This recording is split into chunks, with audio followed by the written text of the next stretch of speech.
알코한 말씀, 행복한 하루, 말씀 묵상 시작하도록 하겠습니다. 오늘 우리가 함께 묵상할 말씀은 요한복음 11장 28에서 37절 말씀입니다. 네, 오늘 요한복음 11장 28에서 37절 말씀 저희들이 함께 보았는데요.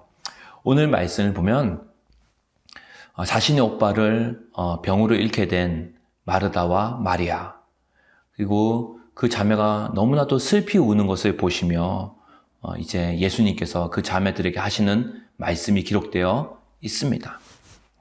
오늘 말씀 28절 바로 전에 보면 26, 27절 말씀에 어떤 말씀이 있냐 하면은 예수님께서 이런 말씀을 마르다에게 하시죠.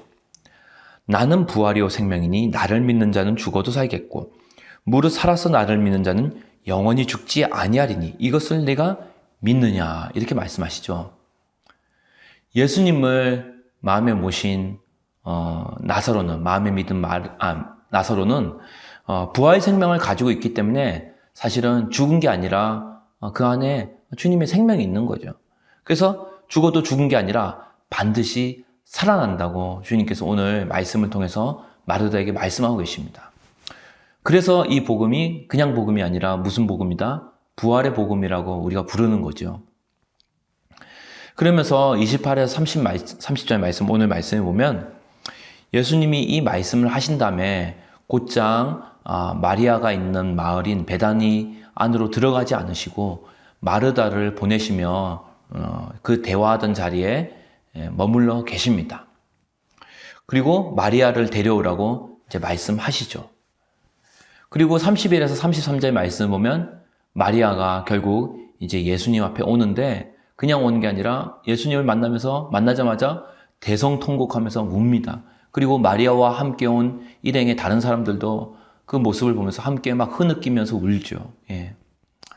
그리고 심지어는 예수님도 마리아가 우는 걸 보시고 사람들이 우는 걸 보고 마음에 심령에 비통이 여기셨다고, 괴로워한다고 말씀하고 계십니다. 그리고 나서는 34절에서 37절 말씀 보면은 예수님이 이제 나사로의 무덤으로 마리아와 함께 가시는 장면이 나옵니다. 그리고 오늘 말씀 보면 이 무덤으로 가던 도중에 예수님이 눈물을 흘리신 장면이 나와요. 성경에서 예수님이 눈물을 흘리시고 우시는 장면이 몇 번이 나오는지 아십니까? 총 3번이 나옵니다. 첫 번째는 회개하지 않는 예루살렘을 보면서 예수님이 우시는 눈물을 흘리신 장면이 성경 끝에, 복음서 끝에 나오고요.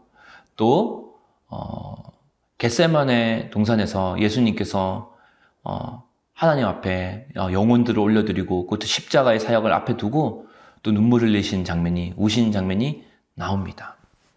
그리고 마지막으로 오늘 나사로의 무덤 앞에서 예수님이 우시는 장면이 나옵니다. 그런데 우리가 기억할 게 있습니다. 예수님의 눈물은 우리가 흘리는 눈물과 다르다는 겁니다. 예수님께서는 자기 자신을 위하여 눈물을 흘리신 적이 한 번도 없습니다.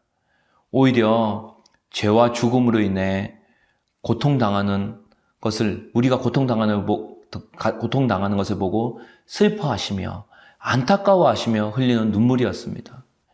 예수님의 눈물은 나사로를 사랑하시고 또 마르다와 마리아를 사랑하시기 때문에 그들이 죄와 죽음으로 인해 두려워하며 고통스러워하는 것 때문에 안타까워하시면서 흘린 눈물이었죠. 그리고 예수님은 이스라엘 백성을 사랑하시기 때문에 또 온 인류를 사랑하시기 때문에 흘린 눈물이었습니다. 오늘 이 부활의 주님, 그 마음을 우리가 본받기를 원합니다. 그리고 주님은 눈물을 흘리셨을 뿐만 아니라 그 눈물로 결국 주님 안에 있는 그 심장, 그 사랑으로 우리를 구원하시기 위해 죽으시고 부활하셨습니다. 그리고 우리의 모든 문제를 해결해 주셨죠.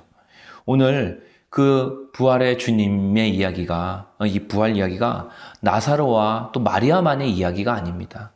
그 수많은 사람들, 명망 있는 사람들, 또 돈 있다 하는 사람들, 힘 좀 있다고 하는 사람들, 사회적인 지위와 성공을 누렸던 그 수많은 사람들, 그 사람들이 가졌던 부와 성공과 사회적인 명예와 인기가 그들을 죽음에서 살리지 못했고 결국은 비참하게 죽어가는 것을 우리가 계속해서 우리 주변에서 지금도 목격하고 있지 않습니까? 그래서 인생 자체가 고통인 거죠. 예, 헤어지는 고통, 또 부모와 남편과 아내와 자식을 잃는 고통, 병마의 고통, 죽음의 고통. 그래서 이런 고통을 우리가 해결하기 위해서 이런저런 노력도 해보고, 노래도 불러보고, 술도 마셔보고, 돈도 벌어보고, 또 좋은 사람 만나서 사랑도 해보고 하지만 결국은 그 어떤 것으로도 우리 앞에 있는 이 고통, 그리고 마지막에 최고의 고통인 그 죽음의 고통, 죽음의 두려움을 해결해 줄 수가 없다는 것입니다. 그래서 하나님의 아들 예수님께서 이 땅에 오신 이유가 분명히 드러나는 거죠. 바로 이 죽음이 지배하는 세상, 이 고통의 세상을 끝내기 위해서 오신 줄 믿습니다.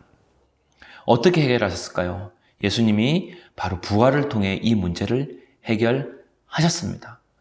누구든지 그 부활의 주님의 이름을 부른 자는 구원을 얻으리라. 아멘. 그래서 부활하신 예수님을 만나게 되면 사람들이 변화하게 되는 거죠. 예. 무엇보다 이제는 죽음을 두려워하지 않고 하늘의 평안을 누리게 되는 것입니다. 예수님이 십자가에 못 박혀 죽었을 때 자신들도 죽을까봐 두려워서 제자들은 모두 그 십자가 앞에서 다 숨고 도망을 치고 배신을 했습니다. 그런데 그 제자들이, 숨어있던 제자들이, 도망쳤던 제자들이 부활하신 예수님을 만나고 나니까 목숨을 걸고 부활을 증거하는 복음의 증인들, 예수님의 증인들로 바뀌었다는 거죠. 어찌 저들에게만 있는 일일까요? 오늘도 우리들도 부활하신 예수님을 만나게 되면 능히 기쁨의 사람, 또 부활의 증인으로 서게 될 줄 믿습니다. 특별히 그런 부활의 증인으로 서기 위해 우리가 어떤 마음을 품어야 되겠습니까? 오늘 말씀처럼 우리 안에 예수님의 그 눈물을 허락하여 주시길 원합니다. 예수님께서 십자가를 지신 것은 바로 그 안에 우리를 향한 안타까움, 그 사랑의 마음, 그 눈물이 있었기 때문인 거죠. 영혼들을 위해 흘리는 눈물, 그리고 그 주님의 눈물, 그 주님의 심장이 우리를 계속해서 그 부활의 복음의 증인으로 서게 할 수 있도록 주님께서 우리 안에 주님의 눈물 허락하여 주시옵소서. 이번 한 주 그렇게 기도하는 시간 가지기를 원합니다.